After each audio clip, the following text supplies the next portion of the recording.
Buenos días con todos.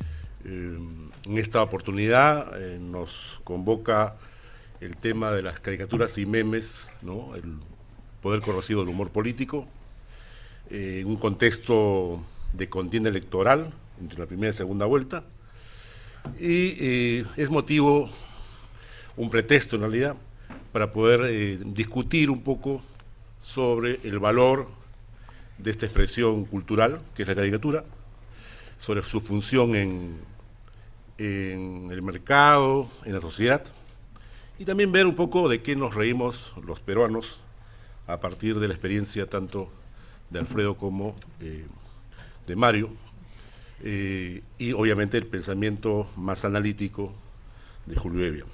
Contamos, por lo tanto, con un contexto interesante, donde cada vez más lo político acaba siendo motivo de humor, y para esto queremos presentar primero a cada uno de ellos. Alfredo Marcos, periodista y caricaturista de larga labor en la prensa, tanto en La República como en Correo actualmente. Casi todos los diarios. Casi todos los diarios han trabajado con Alfredo y trabajado él para los diarios. Mario Molina, egresado de la Facultad de Comunicación, sí. Comunicador por lo tanto, pero también ilustrador y caricaturista. Durante muchos años desempeñó en Caretas una labor de ilustrador y luego ha hecho también trabajo ahora actualmente en El Comercio y un conjunto de experiencias personales que nos contará seguramente ahora. Y Julio Hevia, bueno, profesor de la casa, investigador, si bien no es caricaturista, ¿no? Sí puede hacer retratos finos de la sociedad a partir del habla, ¿no? No es casual que haya dedicado mucho tiempo a investigar y trabajar sobre la jerga, y un libro que él ha publicado hace poco, Habla Jugador, da cuenta de ese panorama en que nos reconocemos con el habla, pero también empezamos a destruir ciertas categorías de pensamiento y hacer humor también con ello. Entonces, para empezar, plantearía una primera pregunta sin ánimo a que sea un corset de discusión, no de ver de qué manera las caricaturas, el trabajo gráfico de humor político contribuyen al debate, contribuyen al pensamiento político de la ciudadanía, contribuyen a reflexionar, o si en todo caso más bien se quedan más bien en la epidermis y nos quedamos solamente con la parte humorística, o si por el contrario, de pronto una sola imagen, una sola caricatura nos revela mucho más que un denso texto de análisis político. Entonces les pediría tanto a Alfredo, Mario y Julio que nos den su punto de vista sobre este valor, este rol que cumple la caricatura en el debate político y hasta qué punto pues realmente nos ayuda a reflexionar sobre lo que somos como país. ¿Podemos empezar con Alfredo? Ok. Gracias por su presencia, buenos días. En realidad es un poco de todo. La caricatura política, el humor político, no necesariamente distorsiona la realidad, sino más bien se aproxima más aún. Porque resulta que la caricatura tiene la intencionalidad de mostrar aspectos que normalmente no suelen mostrarse. Vale decir, si un político está frente a un escenario, está haciendo una serie de propuestas que posiblemente no sean ciertas o no sean posibles, el caricaturista ve eso y lo transmite. De igual manera también en cualquier exposición o en cualquier puesta en escena del político que ejerce el poder, él está mostrando una cara y puede haber otra detrás. El caricaturista tiene la intención de que se vea esa zona que no se ve, o sea, como decir, la parte oscura de la luna. Eso, digamos, es lo que es la misión esencial. Respecto a las interpretaciones, cada quien tiene la suya, ¿no? Unos interpretan la realidad de una manera y otros de otra. Eso es un mar de cosas en las cuales los caricaturistas tienen diversas posiciones, etcétera. En estas elecciones políticas se ha podido ver eso, porque en realidad los caricaturistas, como es natural, son parte de la sociedad y también son parte de la gran división, ¿verdad? Cada quien tiene su manera de pensar, de ver las cosas. Cada quien supone que una persona o un político, en este caso, tiene una posición, ¿no?, que uno la transmite, la critica, etcétera. Yo creo que la caricatura política sí contribuye definitivamente en el pensamiento racional de las cosas, porque la caricatura política, que tiene dos vías, una que es la racional y otra que más bien es la subjetiva, permite que el lector no vea las dos variantes, las dos vertientes, y pueda tener un criterio, porque el criterio humorístico en realidad sale de lo formal y serio, pero no es que se transforma y solamente se convierte en humorístico, sino que de alguna manera es una tomadura de pelo, una burla o una crítica de lo que pretende ser real, ¿no? Esto básicamente, no sé si responde tu pregunta, si quieres que te la amplíe. Sí, podemos después la siguiente ronda. Mario, por favor. Sí, bueno, yo creo que el humor sí tiene un papel muy importante y especialmente yo creo que en la coyuntura actual, digamos, en que está instalado una especie de discurso de que, digamos, para algo que está siempre en los medios, ¿no?, que representan en realidad de alguna manera a los dos candidatos que han quedado para la segunda vuelta, que hay un modelo que funciona, que eso es una situación que no hay que cambiar. Entonces hay como que está instalado en los medios y en los líderes de opinión, muchos de ellos, esta, digamos, premisa de que estamos en una casi especie de mundo perfecto, ¿no? Entonces el humor, junto con otras manifestaciones, columnistas, qué sé yo, periodismo que hay en la web, redes sociales, creo que contribuyen a dar esa, digamos, desmoronar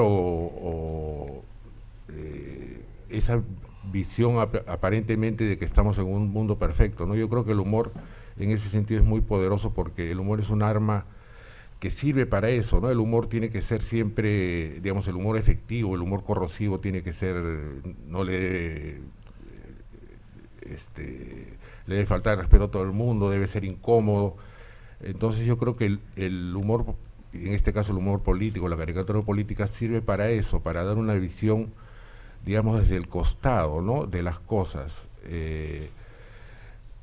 Alfredo hablaba de las máscaras de los políticos, ¿no?, y es como una especie de figura así media rara que por medio de la caricatura tú como que le pones una máscara al personaje, pero en realidad esa máscara lo que hace es revelarte su verdadera cara, ¿no?, desenmascararlo de alguna manera al político, por medio de exagerar un poco las cosas, ¿no? Entonces yo creo que esa función del humor es muy importante, es una función que hay que preservar. Y para aclarar la presentación, ahorita ya no estoy en el comercio, hace como publicado hasta el 13 de marzo. Entonces, el humor por eso a veces, pues, digamos, su función es ser incómodo, ¿no? Entonces creo que hay que preservar ese espacio del humor para darnos una visión, digamos, sin compromisos, ¿no? Yo creo que yo lo que trato de hacer con mi trabajo es darle al lector un ángulo distinto de las cosas, y no necesariamente eso tiene que provocar risa. Lo que yo creo que busco sobre todo es provocar la reflexión del lector, de la persona que ve la caricatura, y si por ahí se ríe, mejor. Pero yo creo que básicamente yo considero que mi trabajo es un trabajo de ideas, o sea, yo trabajo con ideas. ¿Cómo las plasmo? Las plasmo a través del dibujo, y eso no necesariamente, digamos, uno puede ver distintos casos de dibujantes acá o en el mundo que no necesariamente son extraordinarios dibujantes, pero son muy buenos humoristas.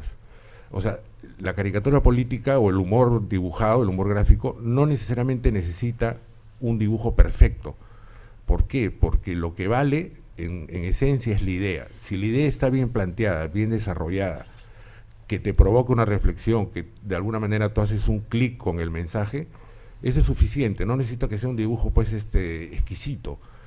Basta con que tú logres algún tipo de conexión con el lector, ¿no? Y para esto el humorista se basa en ideas, digamos, comunes. Hay cierta familiaridad con ciertos temas que de repente los puede entender un lector del Perú o de Lima, pero que no necesariamente los va a entender pues un lector pues en Europa o qué sé yo, ¿no? Uno trabaja con zonas de interés o de referencias culturales comunes, ¿no? En base a eso funciona siempre el humor, ¿no? Evidentemente hay dibujos que son de carácter mucho más universal, pero en cuestiones de política coyuntural, política local, yo creo que funciona mucho eso, ¿no? Apelar a referencias comunes, que se dio comerciales, situaciones que se dan por ahí en algún programa de televisión o alguna situación que tenga que ver con el deporte. O sea, uno tiene que recurrir mucho a ese tipo de cosas, de elementos comunes que el lector puede reconocer y que a partir de ahí uno pueda reelaborar y convertir en una idea de humor, ¿no? Julio, perdón. Sí, bueno, voy a correr el riesgo de robarme un poco las ideas de Alfredo y de Mario. Quería insistir en la idea del producto humorístico como un recurso crítico e incluso como un recurso analítico, ¿no? Mario acaba de señalar que ante este tipo de mensajes o ante estos diseños no necesariamente tendríamos que obsesionarlos con la idea de hacer reír al otro, sino que quizás arrancándole una sonrisa o convocándolo a compartir una idea, ya lo estamos instalando en un terreno que es el de la crítica misma, o el del cuestionamiento de un orden de cosas que con frecuencia uno tiende a aceptar de un modo quizá inercial. En este sentido, dos de las características que uno puede ver, por lo menos en el ámbito de la caricatura, y de soslayo quizá podríamos incluir también los memes, es que por un lado se tiende a disolver las jerarquías. Me parece que en este sentido el humor conserva un cierto hálito infantil, ¿no? Se trata de jugar con las condiciones reales y hacer aparecer otras, no necesariamente falsas, ¿no? Es decir, revestidas de distinto modo, con otra retórica, con otra combinatoria, apelando quizá a la picardía. Hay autores que, por ejemplo, han señalado que lo único que no puede reprimir el poder es el ingenio y la picardía. Y en tal sentido, los humoristas gráficos son casi como voces emergentes de ese sentir. Entonces, hay una disolvencia de las jerarquías, hay que darse una vuelta por la muestra que ha organizado la facultad para que ustedes certifiquen inmediatamente esto. Y por otro lado, un recurso al que se apela permanentemente en la misma clave caricatural es el tema del exceso, ¿no? O sea, lo caricatural, lo caricaturesco es sinónimo de excesos. Y en tal sentido, a veces los políticos ya ni siquiera necesitan que se produzca humor en torno a ellos porque ellos mismos son humorísticos, ¿no? Esto lo habíamos escuchado alguna vez con Mario en una mesa. Toledo es el ejemplo perfecto. Así es. O sea, vale decir, por ahí un humorista mexicano contaba tiempo atrás de que un exmandatario mexicano había dicho que él era más marxista que el Papa. Bueno, digamos, ese es un comentario que ya ni siquiera merece que algún dibujante o algún humorista lo tome. Porque lo literal del mensaje ya es suficiente, ¿no? Entonces, otro elemento que creo que hay que recuperar también es la idea de que en la caricatura se disuelven una serie de binomios a los que estamos muy acostumbrados y en los que solemos trabajar a título excluyente. O sea, la idea de la caricatura es, yo diría, superar un poco el mundo de la narrativa para realizarse en el plano de la pura mostración, ¿no? En el plano de la figuración inmediata. También me parece que la caricatura disuelve una división clásica entre texto e imagen, al punto que el propio texto ya opera como imagen. Y si seguimos esa línea, por ejemplo, con un solo trazo, y creo que esto era un poco lo que apuntaba originalmente Gerardo, con un solo trazo se puede analizar y descomponer mejor toda una coyuntura, toda una problemática. Nada más hay que ver el diseño de Vladimiro Montesinos como Cobra, que aparece en esta muestra, para que no necesitemos que nos lo presenten ni leer su currículum, ¿no? Está encarnado, ¿no?, en esta especie de transfiguración animal de este personaje. Por último, otra división que me parece que el mundo de la caricatura y de la gráfica trasciende. Podemos de alguna manera poner entre paréntesis el terreno de lo abstracto, ¿no?, de los pensamientos más prolijos y más académicos, e ir directamente al mundo de lo concreto, al mundo de los gestos, al mundo de las poses, al mundo de las imposturas con las que se puede de algún modo sacarle provecho a la obesidad de un candidato, no voy a decir cuál, ¿no?, a la sonrisa prefabricada de la otra, tampoco voy a decir cuál, ¿no?, o a la manera extrañamente bohemia con la que algunos expresidentes operan, ¿no? Entonces, digamos, es el mundo de la condensación, ¿no? Es el mundo del detalle y de una especie de complicidad con el lector. En esa lógica, ahora te doy la palabra, Marco, sí, sería bueno entrar por el lado de los personajes. Sí, ¿no? está bien. Pero quiero decir algo que me parece que es interesante, digamos, y que está sucediendo posiblemente en los últimos 2 años. Para ser un caricaturista político se requieren años. Primero tienes que desarrollar una técnica y luego tienes que desarrollar ideas. Y para tener ideas tienes que tener vida, tienes que tener lectura. Pero ha sucedido un fenómeno y que ha sido traído por la internet, los memes. Con los memes prescindes de la parte gráfica y solamente acudes a la parte meramente intelectual. O sea, la idea, todos somos humoristas, todos hacemos y gozamos del humor. Todos nacimos riéndonos, ¿verdad? Entonces ahora el humor está al alcance de todos con los memes. Cualquiera puede hacer un meme, lo fabrica y ya está. Es prácticamente una caricatura. Obviamente tiene sus diferencias, porque la caricatura, digamos, es una cosa posiblemente más artística, ¿no? Pero si nosotros partimos de que un texto, como lo acaba de decir el compañero, si uno partimos de un texto que es lo central y fundamental, entonces ya prescindes del dibujo. Y eso sucede en los memes. Solamente quería hacer esa abstigencia porque, digamos, es una novedad lo de los memes.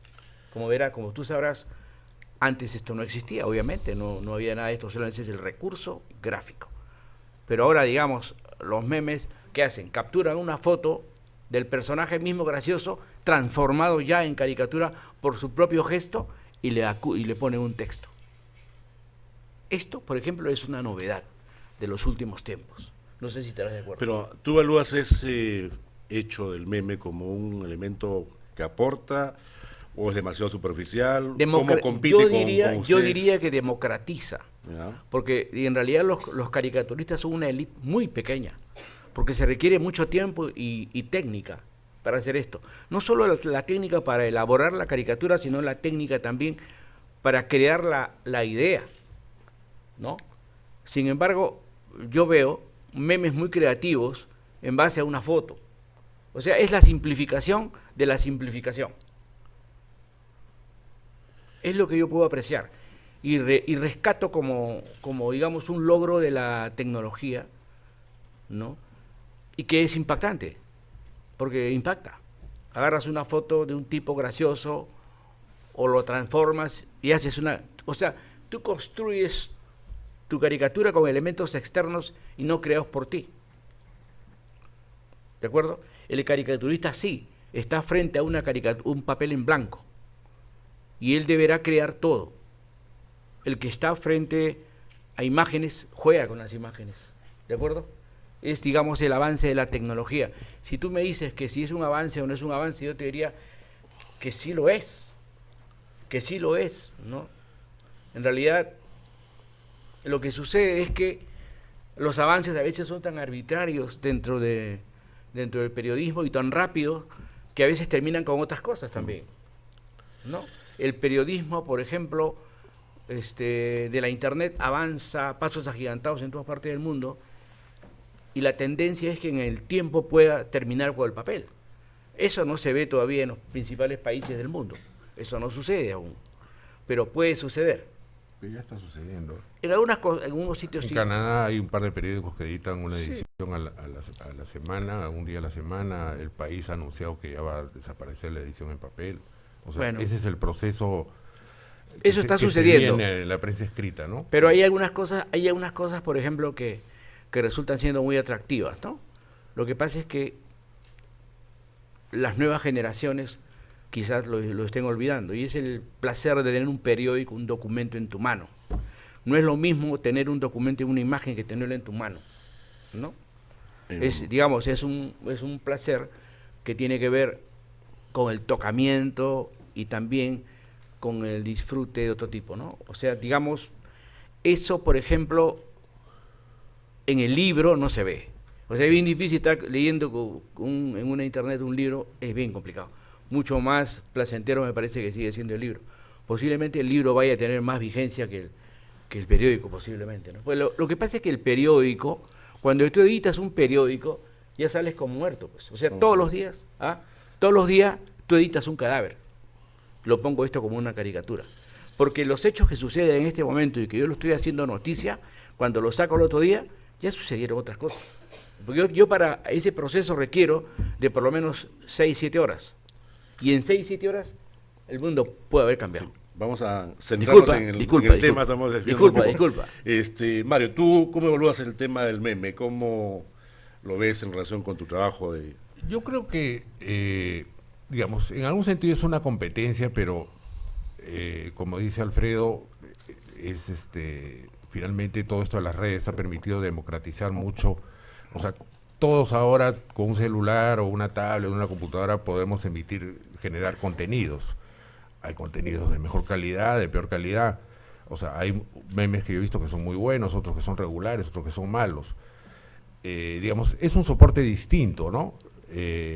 A pesar de que es una fotografía, pero hay memes, digamos, que son un poco más elaborados, que hay de repente comparación de un par de fotografías. Yo recuerdo uno cuando lo sacan a Guzmán de una foto de una chapita que decía, sigue intentando, ¿no? O sea, ahí hay una, ahí hay una elaboración, o sea, no es simplemente agarrar la foto, la cara de Guzmán y ponerle un texto ingenioso, o sea, ahí hay una cosa un poquito más allá, un poquito más elaborada, ¿no? Evidentemente uno lo puede, digamos, un caricaturista, un humorista gráfico lo puede percibir como una competencia, pero creo que hay de alguna manera hay diferencias, ¿no? Una persona que aprecia, no sé, ver una buena caricatura la va a seguir apreciando por más que haya 50.000 memes buenos, ¿no? De alguna manera puede ser un acicate para los humoristas, de repente para ser un poquito más ingeniosos, qué sé yo, pero no creo que es una competencia que, digamos, el meme va a terminar por sepultar a la caricatura. No. Creo que son dos cosas que pueden convivir tranquilamente juntas, ¿no? Y me parece lo principal de esto de los memes es que democratiza la producción de contenidos, ¿no? Cualquier persona con un celular que tenga acceso a internet puede producir cosas de muy buena calidad y eso no invalida el trabajo de los humoristas gráficos, ¿no? Sí, y hay una cuestión breve, te hago solamente una contingencia. En lo que no pueden participar los memes es en la tira cómica, o sea, en los 3 cuadros. El meme es un flash, punto, sigo. Adelante. Le pedí a Julio, en todo caso, que nos dé unas luces sobre los recursos expresivos de los memes, ¿no? Hay unos formatos que se van estableciendo y uso casi del lenguaje ya formateado, ¿no? A ver, yo, respecto a la pregunta que tú hacías originalmente quisiera rescatar esta idea de lo profundo, ¿no? Tú nos preguntabas si acaso los memes podían pecar de superficiales, ¿no? Y hasta qué punto podían ser, y esa es una inferencia que yo hacía, si podían ser considerados seriamente. Voy a entrar por otro lado. Creo que tenemos que recordar que por cuestiones generacionales, ¿no? No viene nada mal apelar al par nativos y migrantes digitales. La valoración que acá hagamos, por ejemplo, en esta mesa o entre especialistas sobre el peso y la trascendencia del meme va a depender quizá de una mirada adultocéntrica y va a soslayar determinadas demandas de un nicho juvenil que probablemente no es que no recuerde lo que tú dices, Alfredo, sino que simplemente no lo vio, así que no tiene cómo recordar lo que no vio, ¿no? Entonces hablamos de otras partidas de nacimiento, hablamos de plataformas con las que la gente más joven está absolutamente familiarizada, nada más basta ver a niños de 2, 3 años, ¿no? Cómo manejan la tecnología, y en tal sentido yo diría, lo profundo tiene que ver con la lentitud. Nosotros somos pensadores lentos, ¿no? Lo superficial tiene que ver con la rapidez, y el meme es del mundo de lo rápido, es del mundo de lo instantáneo. Entonces, que un meme sea la consecuencia de un copy-page no es nada extraño, porque justamente conecta con hábitos que están absolutamente generalizados, diseminados, naturalizados para otros universos. Desde esa perspectiva, creo que lo que se privilegia en el mundo actual, e incluso para la información, yo diría que para bien o para mal, o para bien y para mal, es lo instantáneo. Y en tal sentido, las noticias tienden a convertirse en gorros, ¿no? Las noticias tienden a convertirse en recuadros de lo sustancial, y la gente no siempre tiene el aliento suficiente para seguir, ¿no? La experiencia textural, llamémoslo así, a la que apelaba Alfredo cuando, digamos, los de esta generación nos apoyábamos tanto en el libro, ¿no? Y además extrañamos el aroma del libro, ¿no? Y además el libro lo dibujas y te lo llevas, y si pierdes un libro es una desgracia, es un drama, ¿no? Entonces, en este sentido, yo creo que se trata de otra plataforma y que está plenamente atravesada por lo que algunos autores han llamado un régimen minimalista, ¿no? Hecho de eslóganes, hecho de formatos previos. La contienda... sí, sobre lo que dice Julio de los memes, yo creo que sí, hay esa pulsión, digamos, ahora por la rapidez, ¿no? Pero yo no creo que la rapidez sea sinónimo de simplicidad. Tú puedes hacer una cosa que la captas en un golpe de vista, pero llegar a eso, digamos, para el que le produce, digamos, en el caso de la caricatura, ¿no? A mí me puede tomar, no sé, 5 o 6 horas trabajar una idea, que es una cosa que finalmente la vas a leer, pues, en, no sé, 10 segundos. O menos. O menos. O sea, que tú consumas algo rápidamente no quiere decir que eso no te genere una reflexión, o que ese mensaje que tú ves tenga una serie de ramificaciones, que sea una cosa profunda. Porque el problema ahora es, digamos, para los comunicadores, el desafío ahora es estas plataformas rápidas, ¿no? Yo tengo una experiencia cuando comencé en Twitter. Yo tenía un blog, entonces yo ponía en el Twitter los links al dibujo en el blog, pero ahora nadie hace eso. O sea, en Twitter la gente quiere ver el dibujo ahí, y una vez que comencé a poner el dibujo ahí, era evidente que tenía mucho más movimiento, porque la gente ahora ni siquiera se da el trabajo de hacer un clic, o sea, quiere entrar y ver y consumir. Entonces, eso me parece que es un desafío para la gente que produce contenido, sea caricatura, sea periodismo, sea lo que sea fotografía. Hay que adaptarse a esas nuevas plataformas, porque la gente siempre va a estar interesada en contenido de calidad. O sea, va a haber gente que quiere consumir basura, siempre va a haber, pero siempre puedes apelar a un consumidor de contenido de calidad. Lo que hay que hacer es adaptarse a las nuevas formas, pero eso no digamos, lapida los contenidos de calidad por la cuestión de la rapidez, de que la gente consume en un celular y que no tiene tiempo para leer un texto muy largo. Eso, finalmente, hay que adaptarse a eso. es una cosa que se puede manejar, me parece. Es complicado, pero se puede hacer. ¿Me permites? Yo lo que podría hacer una pequeña reflexión al respecto, ¿no? En realidad, la rapidez es un arma en la mesa. Y entonces, si tú tienes un arma en la mesa, puedes disparar muy rápido.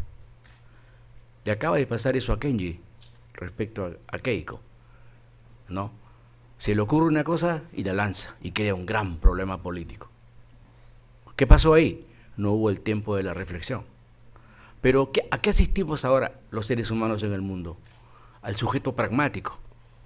El sujeto pragmático es el que quiere soluciones inmediatas y, como acaba de recordar Mario, efectivamente la gente hasta tiene flojera o no le interesa o pierde tiempo, ¿no? Buscando y quiere lo más rápido, ¿no? Y eso sucede también porque ya se está formando cada vez más una cultura de la rapidez. Tienes un celular por donde tienes toda la comunicación que quieras en un segundo. Entonces el sujeto pasa a convertirse, en vez de un sujeto reflexivo, al revés, en un sujeto irreflexivo, que lo que hace es comunicar cosas que se le vienen a la mente y que no pasan por la reflexión que requiere tiempo. Eso estamos viendo en este momento. Eso está sucediendo ahora. El meme, evidentemente, es una cosa más bien inmediatista. Y aquí hago una diferencia. Una cosa es el chiste, otra cosa es el humor. Mario estaba hablando del humor reflexivo, que le demora 8 horas porque ha reflexionado. Tengo la seguridad, porque yo soy profesional como él, de que esa idea él ha hecho como 7 veces distinta.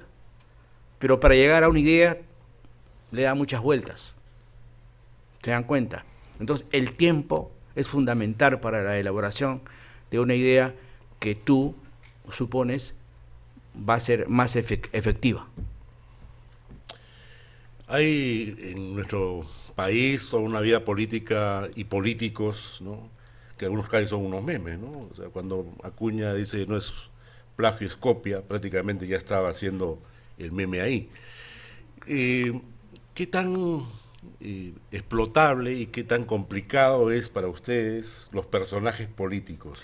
¿Quiénes son más propensos a hacer con ellos caricaturas políticas? ¿Quiénes son más complicados de poder llevarlos a cabo? Por obvias razones, los que cometen más errores automáticamente se convierten en personajes, como lo acabas de decir, casi sin necesidad de la caricatura, ya son una caricatura, ¿no? En realidad yo tengo una frase que alguna vez la repetí en algún periódico, en una entrevista, que dije: en realidad el tiempo nos va convirtiendo a todos en caricatura. Y es así, ¿no? Los políticos, me has puesto el caso de Acuña, en realidad daba para todo tipo de caricatura, en realidad era una fuente maravillosa, pero no es el único. Toledo es aún mucho más. Toledo, además, y esto es extraordinario verlo, Toledo descubre que él es un humorista sin querer serlo y le saca provecho a eso. Y entonces él se da cuenta que cuando sale borracho o dice una tontería, la gente le pone atención. Entonces él comienza a usar al lector. Exactamente como lo hace esta cómica, podríamos decirle, que era Susi Díaz. Que también uno sabe que dice tonterías, pero no porque las tonterías le salgan naturalmente, sino porque ya las está planificando. Porque además el lector se convierte en su cómplice, o el televidente en su cómplice. Y el televidente espera que ella diga una estupidez, y ya no le importa que la estupidez que diga sea pensada o que sea real. ¿Se dan cuenta? En el caso de Toledo, yo veo que se ha convertido en un provocador, ¿no? O sea, él dice una tontería y sabe que eso va a significar una primera. Si él dice una cosa sensata, nadie lo va a publicar. Mario. Sí, bueno, los políticos están felices con que hablen de ellos, que sea mal o bien, finalmente no les importa mucho, ¿no? Sí, todos los políticos tienen algún ángulo donde agarrarlos, algunos. Por ejemplo, a mí un político que se me hizo muy difícil hacerle caricaturas era Paniagua, porque era tan correcto en todo que creo que le hice un dibujo nomás en una columna de la China Tudela y ahí nomás. Pero digamos, exceptuando a Paniagua, creo que todos tienen sus problemas, sus cochinadas guardadas bajo la alfombra. Entonces un poco la labor de los humoristas es exponerlos, ¿no? O sea, esas zonas que ellos pretenden a veces arduamente ocultar, el trabajo de nosotros es simplemente sacarlas a la luz, ¿no? Y todos tienen sus chicharrones, ¿no? Unos más quemados que otros, pero todos tienen chicharrones, ¿no? Julio. Yo estaba recordando que un sociólogo muy conocido en el mundo de las comunicaciones, Erving Goffman, decía a propósito de los estigmas, que en verdad los estigmas no diferencian a nadie, porque todo el mundo tiene en el fondo o en la forma, ¿no?, alguna zona por estigmatizar, al punto, decía él, que era difícil imaginar a un personaje que se pudiera librar de una situación vergonzosa en la que ese defecto, esa limitación, ese déficit produjera escarnio en el resto. Entonces, claro, por ejemplo, si habláramos de Acuña, yo pienso que su propio apellido ya remite a una vieja práctica peruana, que es el hecho de acuñar, ¿no? Todavía no se ha explotado, creo, esa instancia, pero está allí.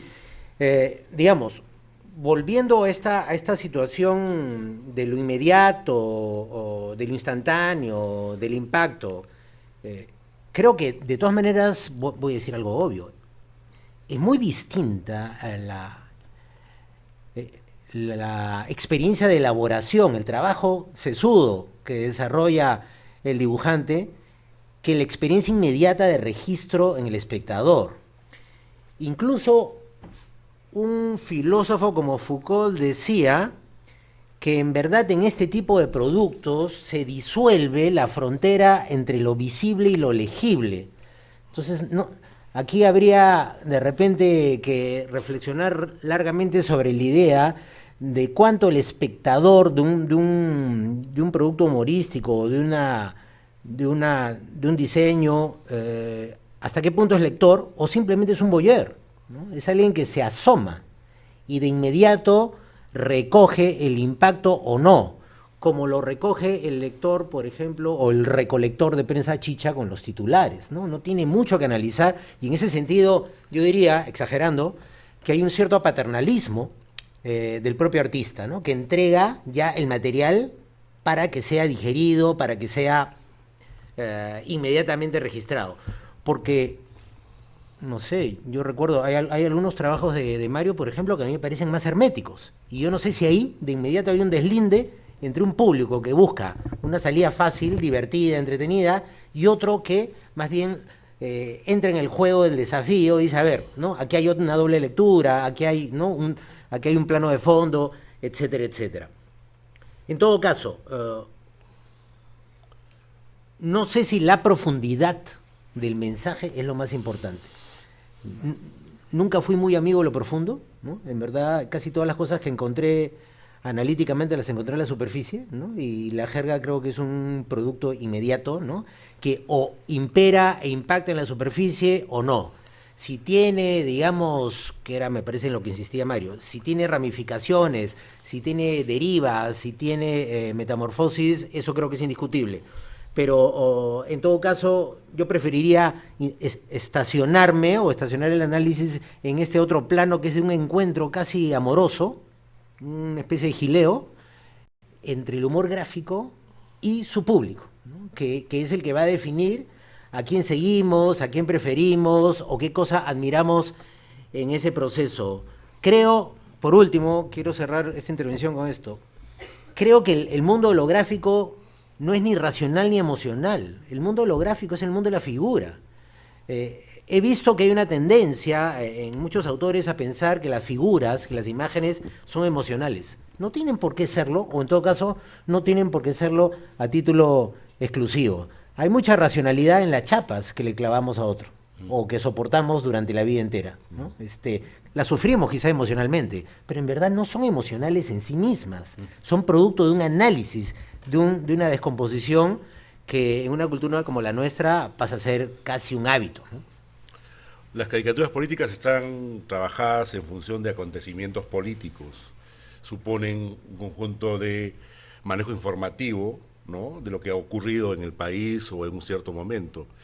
Bajo ese punto de vista, ¿cómo evalúan ustedes el público? ¿Quién es el público finalmente de las caricaturas? ¿Cómo ha evolucionado ese público? ¿Es un público más adulto ahora? ¿Es un público joven? ¿Es un público segmentado? ¿Cómo ven esa relación de su trabajo con los públicos? Si partimos del hecho de que el sujeto ahora es mucho más pragmático, obviamente la tendencia es a que el humor sea más simple. Yo tenía un personaje hace por lo menos una década atrás, que se llamaba El Diván de Alfredo. Yo pretendía llegar a las interioridades de los personajes políticos de ese entonces, ¿no?, a través del análisis. No sé si alguien lo vio aquí Claro que sí. ¿Lo viste? Claro que bueno, esos personajes entraban adentro de las personas y trataban de buscar la zona humorística. Yo creo que ahora eso ya es un poco más complicado. Las personas están demasiado apuradas y habiendo una tendencia a lo inmediato y una cultura de lo inmediato, entonces todo se vuelve así, rápido, ¿no? El celular, que es una especie de profesor de la rapidez, no, ya no nos deja espacio, porque en el momento que tú tienes un momento libre para no hacer nada y solamente para vagabundear mentalmente, inmediatamente agarras el aparato. Entonces la posibilidad de naufragar en el ámbito del abstracto casi como que va desapareciendo. Por lo tanto, el humor gráfico se va convirtiendo cada vez más en un tema de lo inmediato. Y creo que también ahí también está el hecho del éxito de los memes, porque los memes no dejan casi nada para la reflexión más profunda, sino más bien cutánea, ¿no? Y bueno, pero tiene mucha pegada, han llegado bastante. ¿Pero quién sería tu público en ese caso? Bueno, lo que yo pretendo es que la gente, yo sé que la caricatura tiene que causar sonrisa, risa o satisfacción. Pero yo pretendo también que el lector tenga una idea de lo profundo, de lo que quiero decir más allá de la risa, ¿no? Porque la risa es una parte de la caricatura, la otra parte es en realidad el mensaje. Obviamente, y ahí nos ponemos un poco tendenciosos, algunos, yo me encuentro entre ellos, ¿no? Intentamos que el lector le llegue un mensaje, ¿no? Y entonces y ahí está el arte, ¿no? El arte está en que las cosas no sean solamente graciosas, ni tampoco sean solamente serias. Es en la mixtura de las dos cosas, ¿no? El concepto serio y el concepto humorístico, ¿no? Y que finalmente aterriza en una idea, lo que hace que la caricatura trascienda y sea efectivamente un producto artístico. Mi público, el público al que yo quiero llegar, es al que se me escapa, que ya se está escapando por efectos de la modernidad. Yo quiero llegar al lado profundo de las personas. Y eso es cada vez más difícil, pero eso intento. Mario. Sí, bueno, yo no me hago demasiados problemas con la cuestión del público. O sea, digamos, ahora es un poco iluso, digamos, pretender que, en mi caso, digamos, hasta que trabajé en el comercio, que mi público era el público del comercio. ¿Por qué no? Porque los dibujos también los pongo en Facebook, los pongo en Twitter, entonces el público pues crece de una manera pues tremenda, ¿no?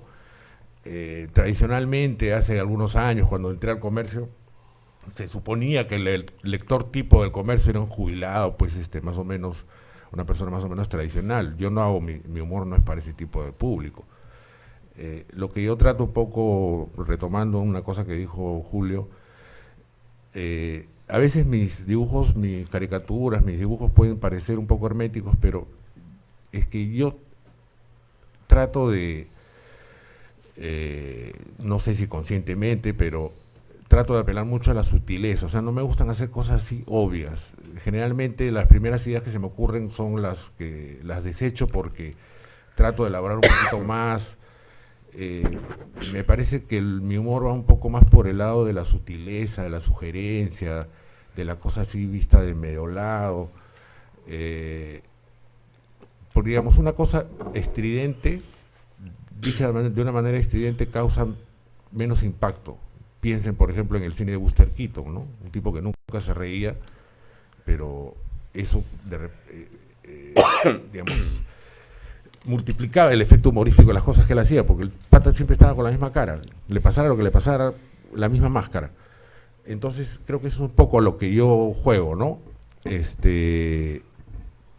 La sutileza, la cosa poco estridente, pero que si la ves con detenimiento vas a encontrarle algo ahí, ¿no?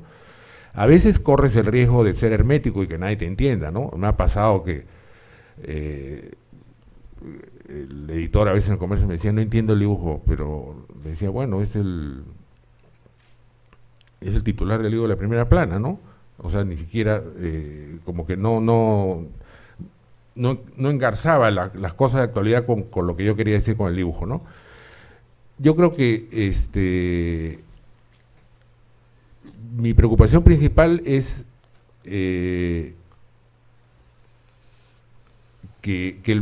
tratar de que lo que quiero decir se entienda, porque a veces yo recurro mucho a metáforas visuales, digamos, ¿no? Entonces, el trabajo ahí es tratar de que lo que tú tienes en la cabeza, pues, el lector lo lea tal como tú quieres, ¿no? Que saque las conclusiones o las asociaciones visuales o mentales que yo pretendo encaminar a través del dibujo, ¿no? Pensar en que te diriges a un público específico me parece que en estos tiempos es un poco iluso, ¿no? Yo creo que la preocupación principal es armar el mensaje de tal manera que lo que tú quieres decir se entienda, que no sea finalmente pelear un poco contra esa idea del mensaje hermético, ¿no? Creo que eso es lo que yo más tengo en mente al momento de trabajar. Julio. Sí. No estoy muy seguro que exista un público como tal, ¿no? Y yo diría que las intervenciones previas de Alfredo y Mario me confirman esa idea. Más se trata de un público difuso, o en todo caso de un público virtual, y no en el sentido de las plataformas, sino en el sentido de una potencialidad que habría para compartir esos productos humorísticos. Así como, por ejemplo, en el orden de la investigación de mercado se ha puesto últimamente en cuestionamiento la idea de que la pura variable socioeconómica sea el mejor modo de distinguir públicos, ¿no? Creo que de repente, en el caso del humor, habría que pensar en un tipo de distinción que nos permita establecer polaridades entre gente más rígida o gente más flexible, ¿no? Basta pensar, por ejemplo, en el impacto que suscitó el humor gráfico de Charlie Hebdo, ¿no? Es decir, donde la rigidez y la inflexibilidad generaron verdaderos dramas y conflictos, digamos, internacionales. En este sentido, a propósito de algo también que acaba de señalar Mario, hay un teórico importante del mundo del carnaval del medioevo, el señor Bakhtin, que insiste mucho en la idea en que el personaje cómico, y aquí retomo un poco la figura del cine mudo, el personaje cómico tiene que parecer que no participa del mundo humorístico, y eso genera más risa. Digo esto porque quizá el humorista gráfico comparte una cierta ausencia con el propio comediante, ¿no? El comediante no ríe de lo que provoca, de lo que va a provocar la risa. El dibujante no está, simplemente delega, ¿no?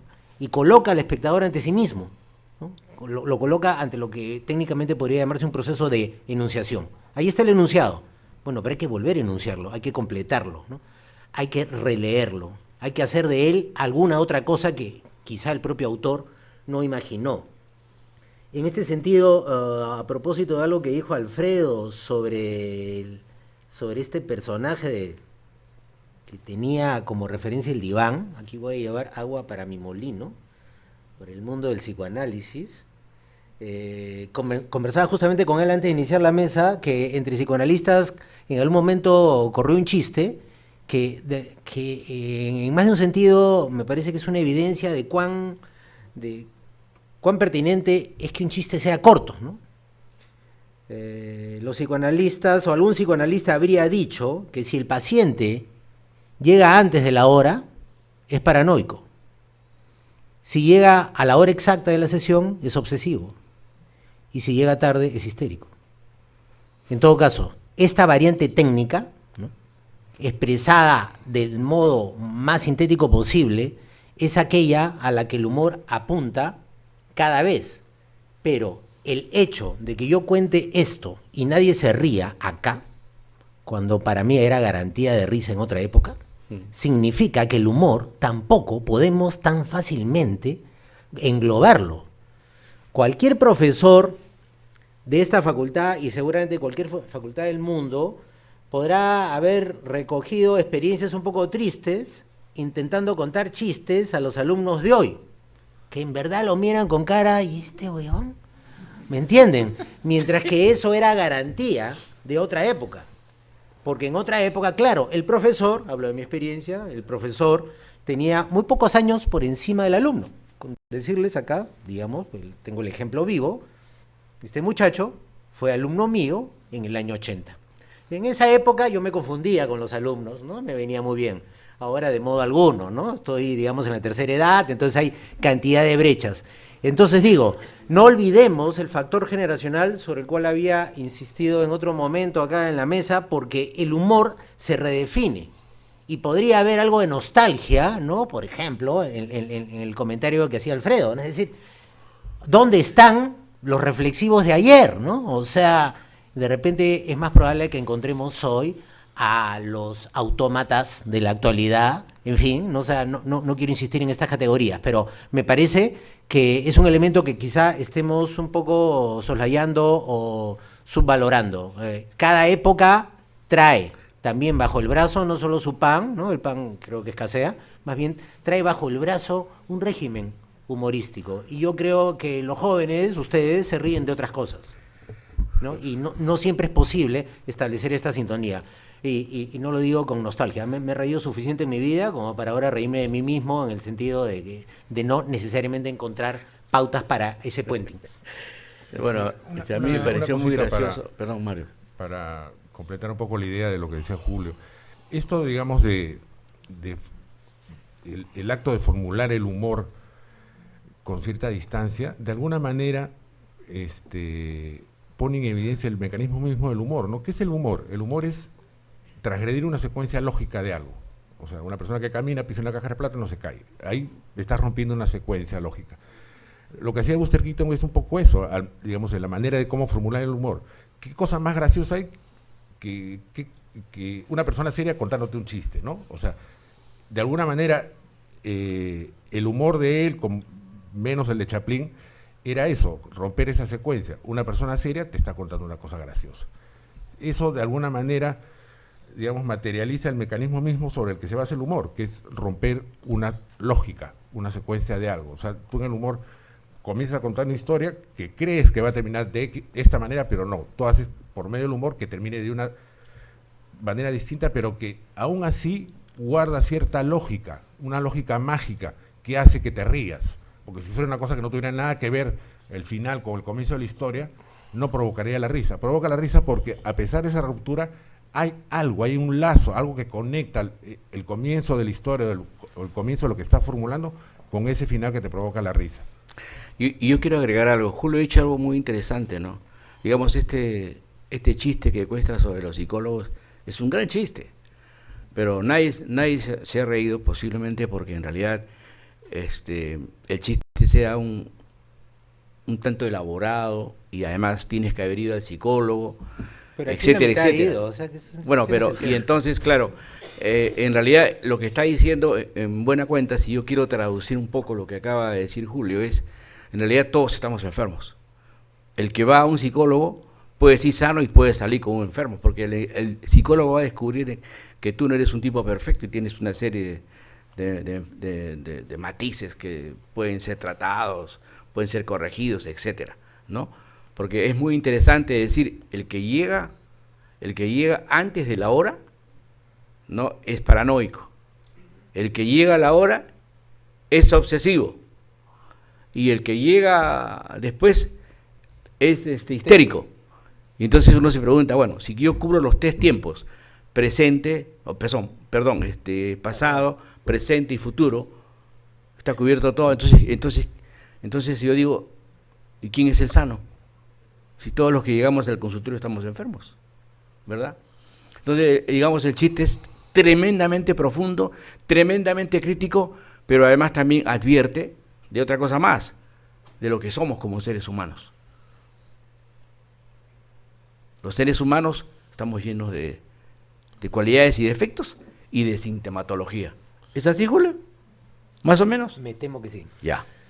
El humor siempre ha pretendido ser iconoclasta, ¿no? Derrumbar cualquier figura intocable. Y por ese motivo ha generado también problemas, ¿no? Como lo último de Charlie Hebdo, que pues hubo hasta matanza, ¿no? Del director y un dibujante. En el caso peruano, ¿qué instituciones o qué temáticas son especialmente sensibles que ustedes no abordarían, que podría generar problemas, ¿no? O que vislumbra que puedan generarlo de pronto si se abordara? No sé si tienen alguna experiencia en ese campo. Las caricaturas de Charlie Hebdo no eran caricaturas magistrales. Lo que pasa es que estaban tocando una parte de la sociedad que tiene un pensamiento extremadamente rígido.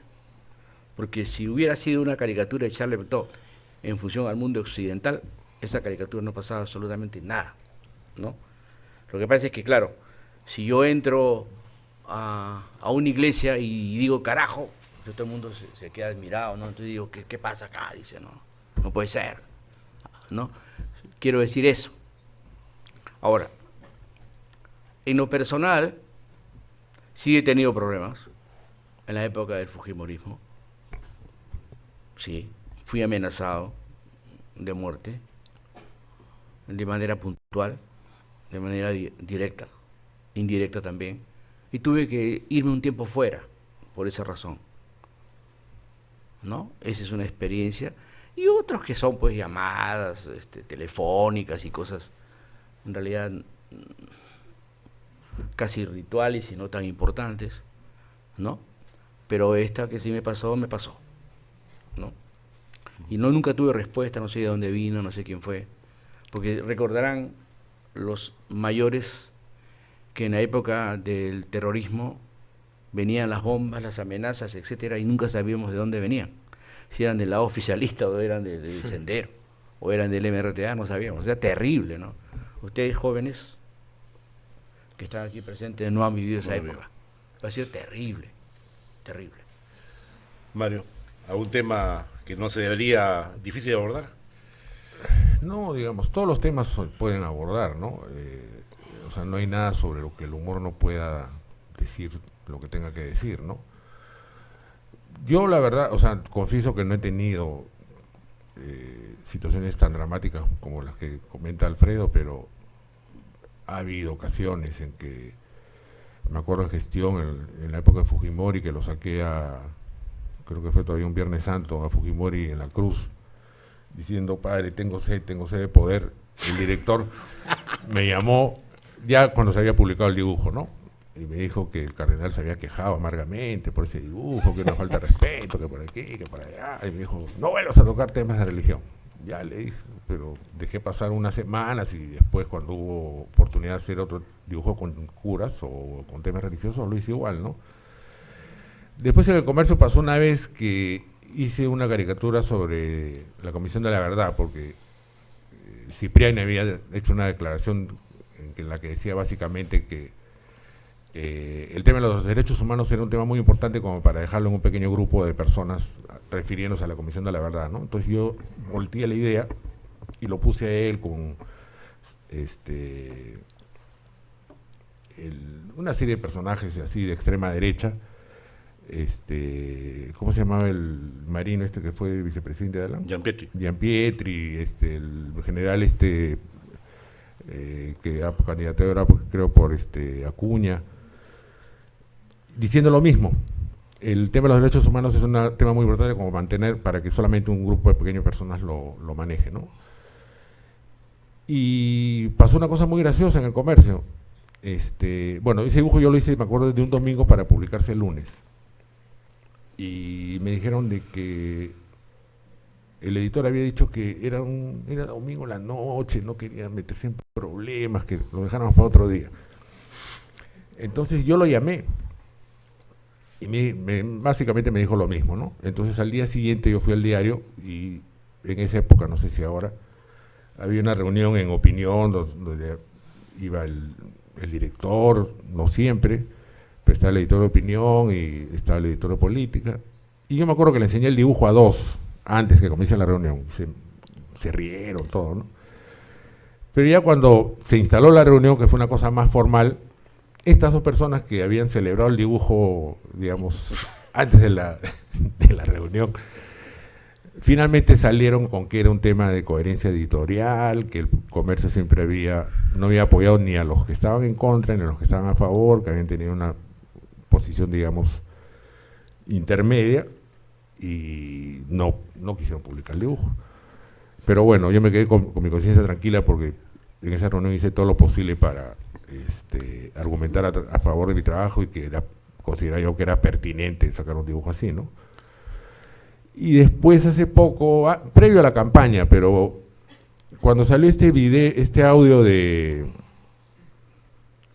chico el Oropesa, un audio que dice algo más o menos así como que no te preocupes, que yo tengo al tío Alan y toda su batería.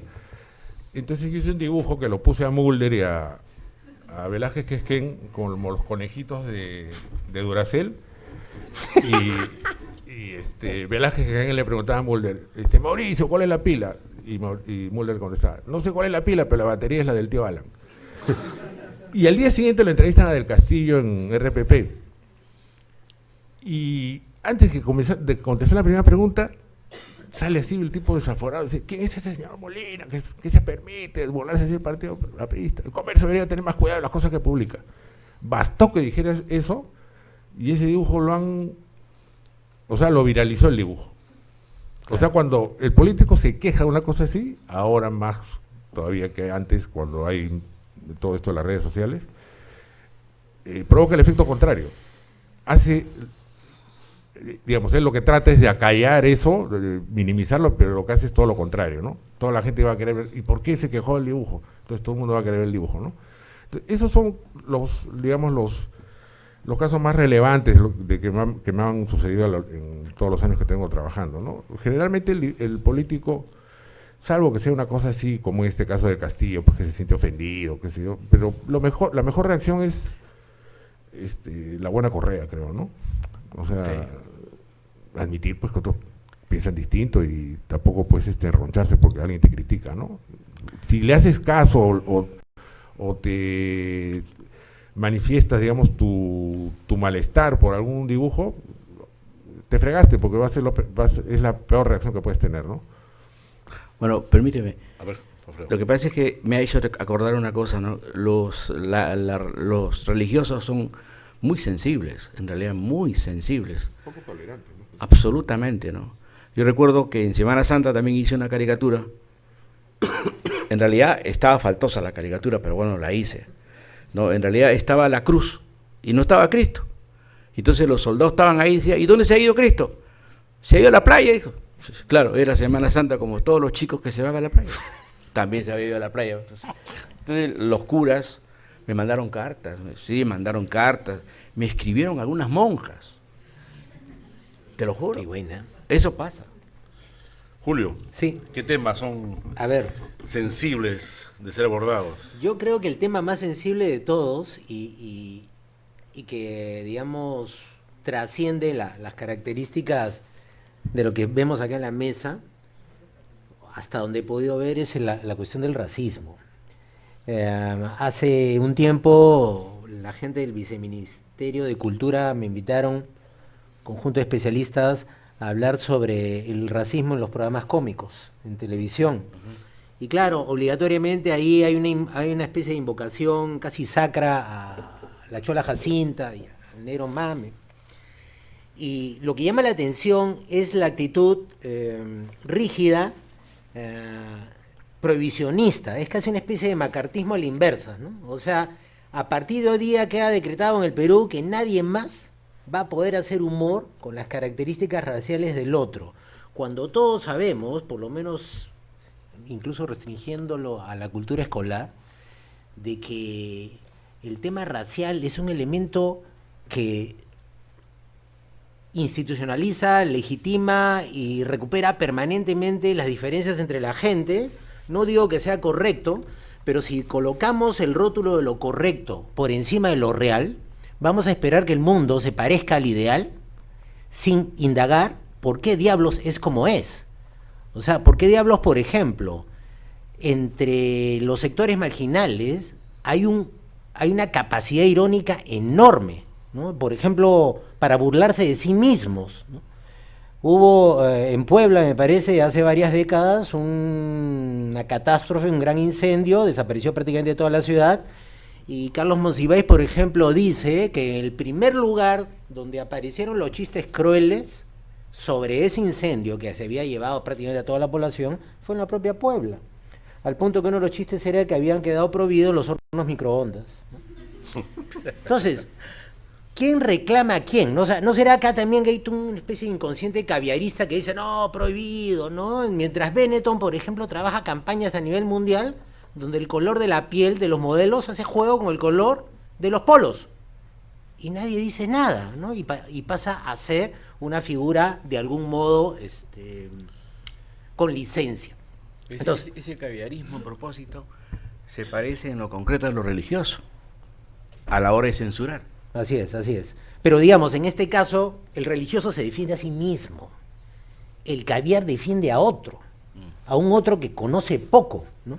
Y en nombre del cual prefiere ejercer una suerte de rol de intelectual guía, ¿no? Me parece que hay que analizar un poco más antes de prohibir, ¿no? Claro. Hay que desmontar un poco de qué estamos hechos en este país, y si acaso el racismo es más un problema de los sectores de arriba que de los sectores de abajo, en verdad, en gran medida acostumbrados no solamente a soportar el racismo del otro, sino a devolvérselo. Al punto, por ejemplo, que en jerga ustedes tienen indicadores que son clarísimos. Por ejemplo, en jerga de Norteamérica viene directamente la figura de Charlie. Charlie es el vietnamita, ¿no? Es el chinito, visto por el norteamericano. En el Perú, en los barracones, Charlie es el gringo, visto por el achorado. Entonces, hay que ver cuántas posibilidades, cuántas estrategias de inversión, reversión se trabajan en este terreno del humorístico para no caer tan fácilmente en el binomio correcto-incorrecto. Bien, ahora pasaríamos a la estación de preguntas del público. Pediría al equipo de eventos si nos proporcionan los micrófonos. Antes quiero comentar que hay una muestra de humor gráfico en el pabellón V, el V chica, que le llaman, donde están justamente las obras de Alfredo, como de Mario, Alonso Núñez y Eri. Y también comentarles que tenemos un foro de comunicación política el 10 y 11 de mayo, cuya inscripción la pueden hacer saliendo ahora del evento, donde además de abordar el escenario nacional de la contienda política, pues tendremos a 13 especialistas, 13 de diversos países, dando cuenta de cómo ha ido cambiando los escenarios, los discursos y los actores de la política en América Latina. ¿Preguntas del público? ¿Alguna? Ahí hay una mano. Manuel. Sí, buenas tardes. Sobre lo último que tocaron sobre la censura que hay hoy en día, o sea, a mí me parece que es en parte por el crecimiento del Internet y que ahora todo se difunde. Las personas, se ha comprobado muchas veces que tienden a cambiar de personalidad o tienen una doble cara cuando están en Internet, que se distancia de su persona en la vida real. Y entonces en Internet, de acuerdo a su conveniencia, siempre buscan defender la igualdad universal, que todo sea justo, y surgen estos como pequeños justicieros, pero del monitor nada más. Y que ven alguna cosa religiosa, alguna cosa que ofende, un poco ofensiva, y se quejan y reclaman y reportan, etcétera, etcétera. Entonces creo que también ha sido eso, que ahora la gente se vuelve más sensible, pero en verdad es más hipocresía porque tratan de mostrar esa personalidad en internet que no es la real. ¿Y la pregunta? Bueno, que si creen que eso ha influenciado en parte, ¿no? El Es un internet. efecto humorístico. ¿No? Sí. Es un Me parece- comentario más que pregunta. Parece interesante lo que acaba de decir, ¿no? El alumno, porque en realidad es lo mismo que acaba de experimentar Mario. El editor que tiene una sonrisa externa y una seriedad oficial, que en la práctica es una censura, porque aquello de decir que es la línea editorial es evidentemente una reacción castradora, ¿no? Porque justamente el humorista va contra todo y todos. El humorista es el espacio que defiende el humorista, es el espacio de la libertad absoluta, sin medias tintas. Y el editor que no comprende eso, no comprende lo que es el humor. Nada más. Un poco para agregar a lo que dice Alfredo, antes de que yo entrara al comercio, había una caricatura política que era, digamos, ha habido históricamente buenas caricaturas en el comercio, pero inmediatamente antes que yo entrara, era un dibujo que era, digamos, como hecho al gusto del cliente, ¿no? Daba esa sensación. Entonces yo creo que yo tuve que, cuando entré al comercio, luchar un poco contra esa manera que tenían ellos de concebir la caricatura, ¿no? En gran parte fue por Alejandro Miro Quesada, que, digamos, en esa época hubo una apertura en el diario, ¿no? Entonces, pero a pesar de todo, había a veces que un poco remar contra la corriente, ¿no? Y creo que, de alguna manera yo abrí un poco el espacio en el diario para ese tipo, un humor un poco más cuestionador, ¿no? No tanto complaciente como habían estado acostumbrados en el diario, ¿no? Entonces, el humor, pues, tiene que tocar todos los temas, ¿no? Y un poco la idea que había en el comercio era que la caricatura tenía que expresar la opinión editorial del diario, ¿no? Y cuando me dijeron a mí, por ahí me comentaron un poco así, digamos, extraoficialmente eso, yo dije, bueno, yo no soy la entelequia de los Miro Quesada para saber qué es lo que piensa el director del comercio, yo digo lo que yo pienso. Digamos, alguna gente me decía, el problema es que tú estás, pues, justo abajo del editorial, entonces la gente tiende a pensar que lo que tú dices es lo que piensa el periódico, pero el caricaturista, el humorista gráfico es como un columnista más, o sea, expresa una opinión, no escrita, dibujada, pero eso, digamos, a mí me costó un cierto esfuerzo que se respetara en el comercio, ¿no? Al comienzo ellos siempre se habían manejado con que la caricatura era la expresión de la línea editorial del diario, y eso no, o sea, no es así. El caricaturista es un columnista más del diario. ¿Alguien más? ¿Alguna pregunta adicional? Ahí, creo. Una pregunta por curiosidad, quería saber exactamente cuál es la rutina de un caricaturista. O sea, sé que obviamente se toma un tiempo para realizar, primero para pensar, reflexionar, luego para dibujar y todo eso, pero si hay algo marcado en cada uno, ¿cómo es el cada día de cada uno exactamente? ¿Cuál es su mismo proceso creativo? En mi caso, básicamente mi fuente de información son los diarios, ahora Facebook, páginas de internet, algunos diarios, y los programas de las 7 de entrevistas. Noticieros, no veo noticieros. Y el proceso, digamos, es en la mañana salir a comprar periódico, leer un poco los titulares de toda la prensa, después revisar las noticias. Hay días en que, digamos, el tema te lo dicta la actualidad, ¿no? Que es difícil escapar. Por ejemplo, ahora lo del lío de Keiko con Kenji, eso es un tema obligado para una caricatura, ¿no? Entonces, de ahí lo siguiente es definir el tema, digamos, y de ahí mi proceso es escribir, garabatear un poco. No hago muchos bocetos, digamos, yo cuando ya comienzo a dibujar es porque más o menos tengo en la cabeza qué es lo que voy a dibujar, pero el proceso de la idea puede tomar 4 o 5 horas, la parte del dibujo tal vez un poco menos, dependiendo del cuán elaborado sea, pero digamos el mayor gasto de energía y de tiempo es trabajar la idea, más que dibujarla. Bueno, como en todas las actividades, comparando, digamos, con un corredor, hay personas que se acostumbran a correr 100 metros y otros que corren kilómetros, ¿no? En mi caso yo me acostumbré a pensar muchas ideas a la vez, porque la exigencia que yo tenía hasta hace poco tiempo era hacer por lo menos un promedio de 6 caricaturas diarias. O sea, vale decir 5 caricaturas en un espacio, o 4 o algo parecido, y una caricatura editorial. Y antes, más aún, hacía una página más, cuando estaba en el Diario de la República, tenía una tira, una caricatura y una página semanal. O sea, por eso mismo, el ejercicio del pensamiento para mí es rápido. No, la elaboración del dibujo más o menos, porque mi dibujo no es muy elaborado, y entonces no me demora tanto por un tema no de capacidad, sino de ejercicio, porque así estoy acostumbrado, ¿no? En realidad es bastante rápido el proceso, en mi caso.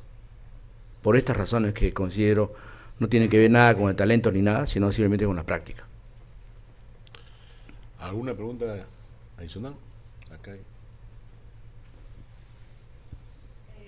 Hola, quería preguntarles que hasta qué punto la opinión personal y la postura política, o sea, del caricaturista, influyen a la hora de publicar o de dibujar algo. ¿Te respondo?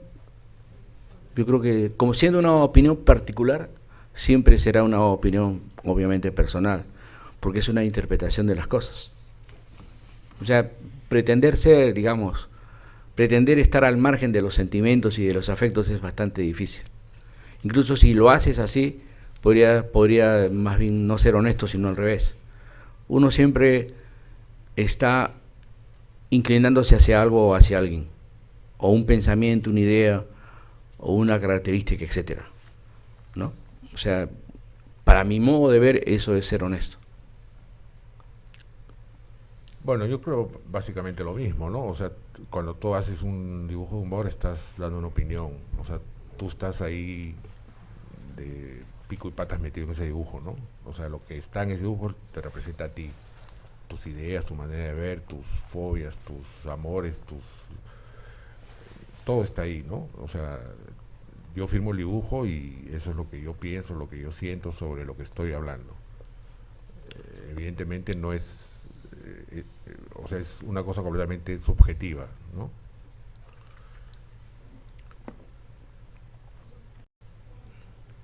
¿Qué debe preguntar? Y cuando eso no va con la línea editorial del periódico, o sea, ¿cómo deciden si es que eso se publica o no? Bueno, ¿para quién es la pregunta? Ya, la tecnología evita un poco la confrontación personal. Yo, por ejemplo, no veo a nadie, sino muy de vez en cuando, salvo al director, o bueno, no hablo con nadie. Entonces la caricatura la sacan nomás.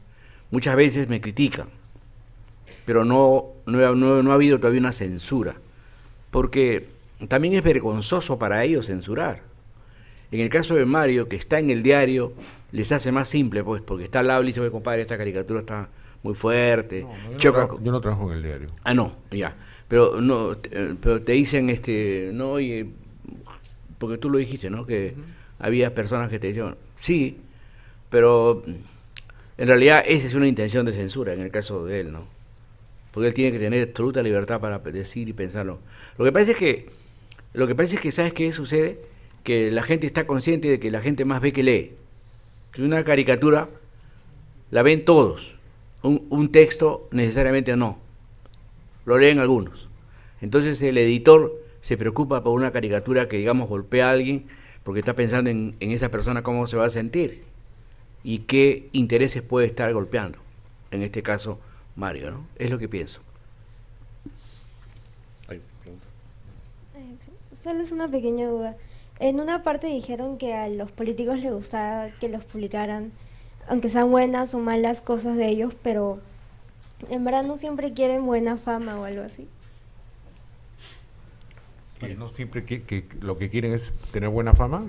Claro, o sea, como que dijeron que lo que querían era siempre estar en portadas, pero si Sí. le sacan una portada mala, de hecho como que lo pueden bajar o algo así. Eso no me quedó muy bien, muy claro. Sí, mira, yo creo que, digamos, los políticos funcionan en base a su exposición pública. Sí. O sea, mientras más estén expuestos, me parece que eso es lo que ellos quieren. Por ahí les van a caer torpedos. Lo que me refiero yo que, digamos, en relación a lo que el ejemplo que puse del Castillo, ¿no? Menos nocivo hubiera sido para él si no hubiera hecho ninguna mención a la caricatura esta, que está en todo su derecho de que le moleste o no. Pero digamos, mediáticamente, a él como político, más daño le hizo quejarse que haberse mantenido, digamos, callado, no hacer ninguna alusión a la caricatura, y de repente pasaba, no desapercibida, pero no iba a tener el impacto que tuvo después de que él se quejó. Digamos, pero la cosa central acá creo que es que los políticos necesitan esa exposición pública.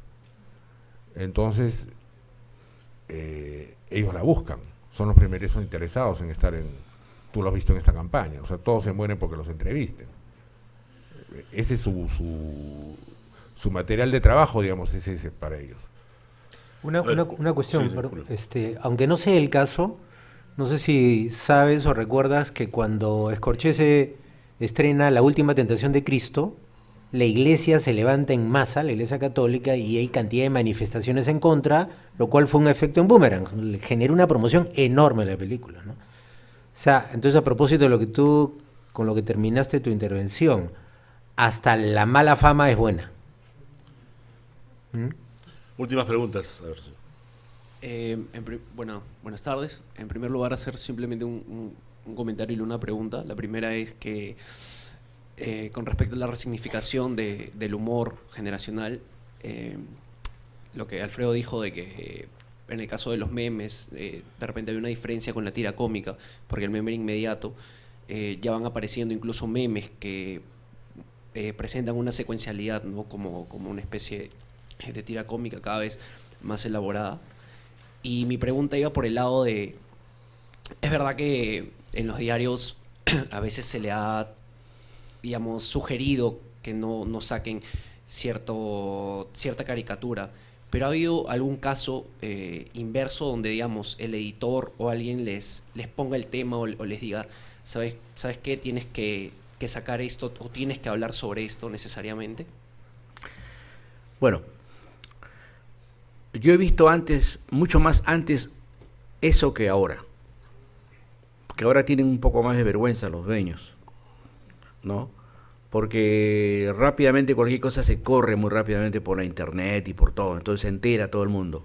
Entonces les da vergüenza no quieren ser censores, pues. Ahí vuelve la figura nuevamente de lo que hace tocó acá, de la hipocresía, ¿no? Yo quiero aparentar ser bueno aunque no lo sea, ¿verdad?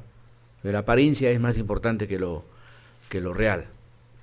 Entonces siempre hay ese temor y entonces ahora es un poco más complicado censurar. Antes te censuraban de un palazo. Yo recuerdo que antes las caricaturas simplemente cuando no les gustaba no salían y se acabó. No hay discusión, ni nada, no había discusión. Eso fue en la época militar también, en la época de Velasco Alvarado, que yo he pasado esa época. Las caricaturas simplemente no salían.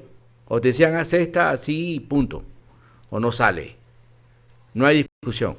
La democracia es otra cosa, pues, ¿no? Ya vienen las vergüenzas, la parte tímida, etcétera. Y además hay un organismo internacional que vigila justamente la libertad de expresión, y hay otros organismos más, y hay ONGs, etcétera. Entonces ya pues viene el tema de la vergüenza, creo. Última pregunta. Sí, ¿qué tal? Son dos breves preguntas.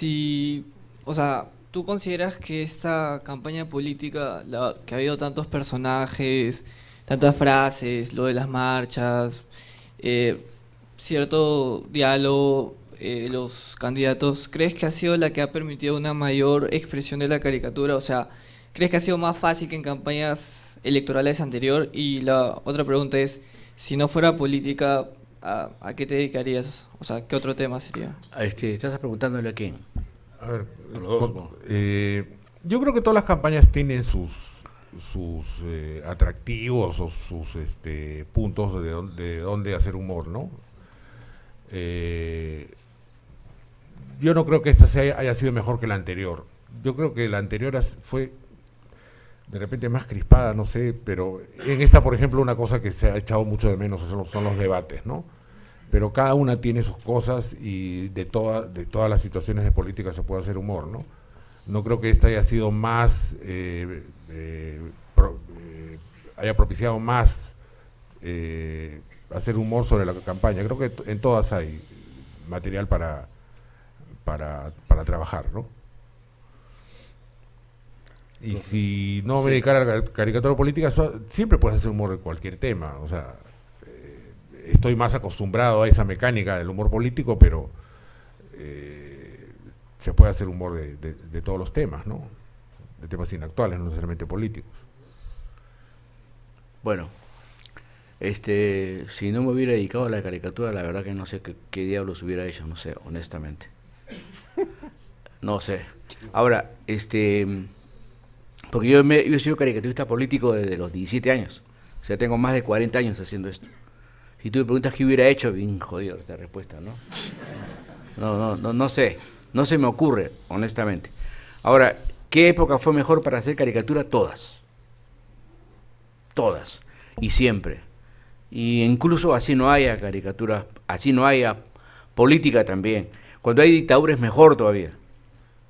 Porque ahí los personajes están pero flotando en el aire para que tú les hagas, ¿no? En la época de la dictadura militar, por ejemplo, había la revista Monos y Monadas, que todo el mundo lo recuerda, ¿no? Que habían verdaderos talentos ahí, ¿eh? Y una revista que se enfrentaba al poder. Y vendieron más o menos, no vendieron mucho tampoco, porque en realidad el humor no vende mucho. La gente lo prefiere comprar dentro de un periódico, pero no lo compra individualmente. Pero digamos ahí, por ejemplo, una confrontación directa con la dictadura, porque la dictadura supone que ya no existen otros derechos que no sean los que ellos tienen, ¿eh? Poder judicial, todo lo demás está tomado. Bueno, a enfrentarse ahí es más bravo, pero es más rico, ¿no, Mario? Sí. Eso es todo. Un comentario a propósito de qué hubieran sido ustedes si no fueran lo que son. Recuerdo que a la Foca Farfán le preguntaron ¿qué hubiera sido no ser futbolista? Y él dijo piraña. Sí, está buena. Sí, porque en realidad es real, ¿no? Un ejercicio de honestidad, ¿no? Sí, absolutamente. ¿En la cancha o fuera de ella? Sí. Muy bien, muchas gracias por la asistencia, gracias a nuestros invitados, Alfredo, Gracias Mario, a ustedes. Julio Evia. Reitero que están invitados a inscribirse al evento de foro de conversación política. Afuera encuentran las fichas para ello y también asistir a la muestra gráfica de humor que se encuentra en el pabellón V. Gracias.